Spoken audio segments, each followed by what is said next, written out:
So let's move on to today's story. It was super fascinating, very topical, just as topical as kind of the crypto crash. And that's what's going on between Germany and Russia and natural gas. So you want to Yeah. give us kind of the Reader's Digest version? We can dive into that awesome story.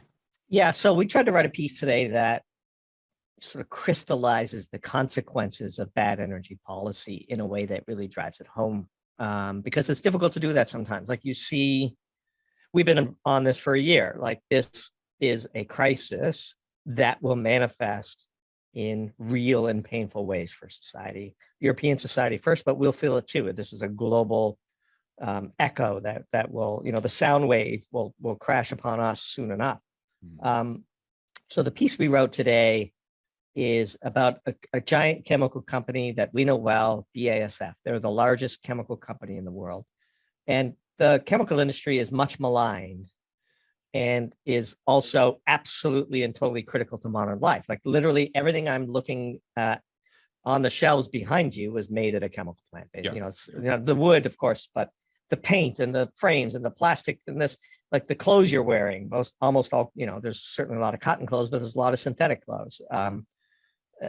Almost everything in modern life has found its way through a chemical plant. And the industry does a terrible job of branding itself, and that it is what it is.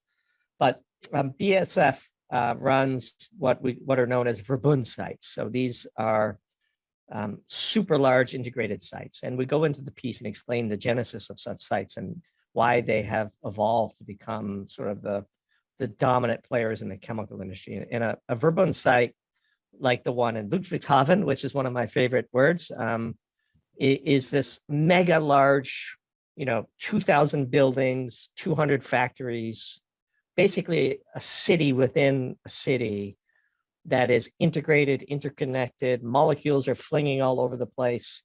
And at that one site in Ludwigshafen, and there's at least one Verbund in every major region. So there's one, the BASF plant in Germany, there's the Dow plant in Freeport. There's the Dow Saudi Aramco joint venture plant in Jabal called Sadara. There's BASF and a giant Chinese chemical company have a JV in Nanjing. These sites are huge. And so just to give you some round numbers, the Ludwigshafen site produces 20 billion pounds of stuff a year. Right. Like 3 pounds for every living human comes out of this one little 10 square kilometer site.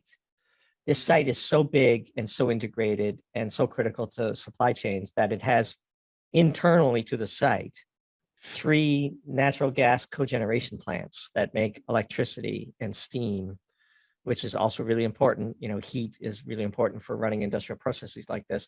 It has 3 world scale power plants embedded in the site. And that site, because of Europe's folly and its blunders in the energy space, is at risk of shutting down completely, which is something they've never actually done, and they're not even sure how they're going to do it, right? Because they can't keep the site running without Russia's natural gas.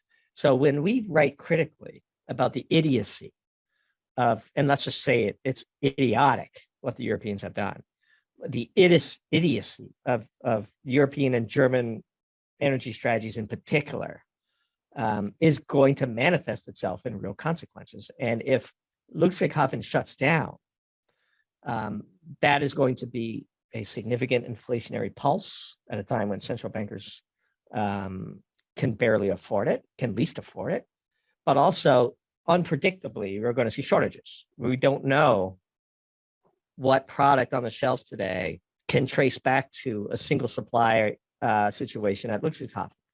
And so pick your favorite, paints or coatings or. But I mean, is it fair to say that if you combined the two, BASF and Dow, you're probably, and I'm just throwing a number Sure. out there, but it could be like touch like 80% of the products that you buy at Walmart. Like it's like at that scale. Well, they would have significant market share such that it would disrupt about 80% of the products. They're not alone. Yeah. The companies combined, I would guess, 130 billion in revenue, 140 billion in revenue. So that kind of number coming offline. Now, Dow is actually going to benefit from this. So let's be very clear. Like the competitors to BASF these products have high inelastic demand type behavior, which means, if and it's a big if Ludwigshafen comes offline for any period of time, the competitors who supply similar products from different sites are going to benefit greatly, in the same way that U.S. fertilizer manufacturers are benefiting from the natural gas crisis in Europe, because fertilizer is a global commodity and their input costs are back integrated to the U.S. Freeport, Texas has natural gas. The U.S. is swimming in natural gas, and they will be able to take not only share, but at a much higher price from BASF if Ludwigshafen comes offline. But that's what I mean by inflationary pulse. It's going to be at a much higher price. The commodities involved here have very, very inelastic demand profiles. And so you could see a doubling or tripling of key input costs for formulators downstream. So imagine you make a detergent and it's got a formula. It's got 10 ingredients. And you've researched this formula and you've tested it in the lab, and it's really great at lifting stains out of clothes. And let's just say one of those ingredients, which you think you're buying from 3 different suppliers, but in reality, those 3 suppliers are all sourcing the key input into that ingredient from the same site. Right. As we said in the piece, fourth party risk is going to be a word that you're going to see in the vernacular here pretty soon.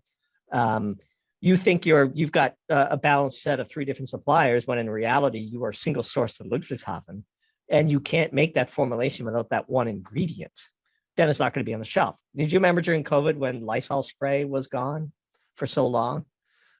Just random shortages of things. There was obviously a high demand for Lysol, but there must have been a missing ingredient somewhere that got caught up in the supply chain crisis, because normally companies would be able to respond to price increases like this by spurring more demand. So we're not just talking about high prices, we're talking about shortages. And there's so many products coming out of a Verbund site like the one in Ludwigshafen that it's just difficult to model. It's impossible to model. But I can tell you, it will be random. There will be shortages. It will surprise you. And then on top of all of that, there's the inflationary pulse of the big commodities they produce. So just as an example, they produce a lot of ammonia there. Now, it's only about 0.5% of the world's supply of ammonia.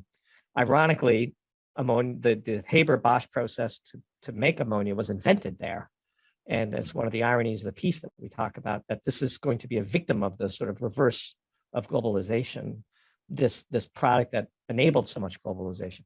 It might only be 0.5 to 1% of global ammonia supply, but you take that offline and the price goes up by way more than 1%. That's what I mean by inelastic. And so there's a lot of big bulk commodities that prices will go up, but then the real issue is these specialized products, hundreds and hundreds of them, that many downstream formulators, consumer products companies that think they're well diversified in their supply base, are going to find out that they're not. And most importantly, you have a 160-year-old company. 1/3 of their production comes out of that one plant. That just gives you how big this plant is. That European policymakers could so screw up their energy policy to put a site like this that has operated for 160 years and served the world so gloriously, that they could jeopardize this, is really sad. Just a virtue signal. It's a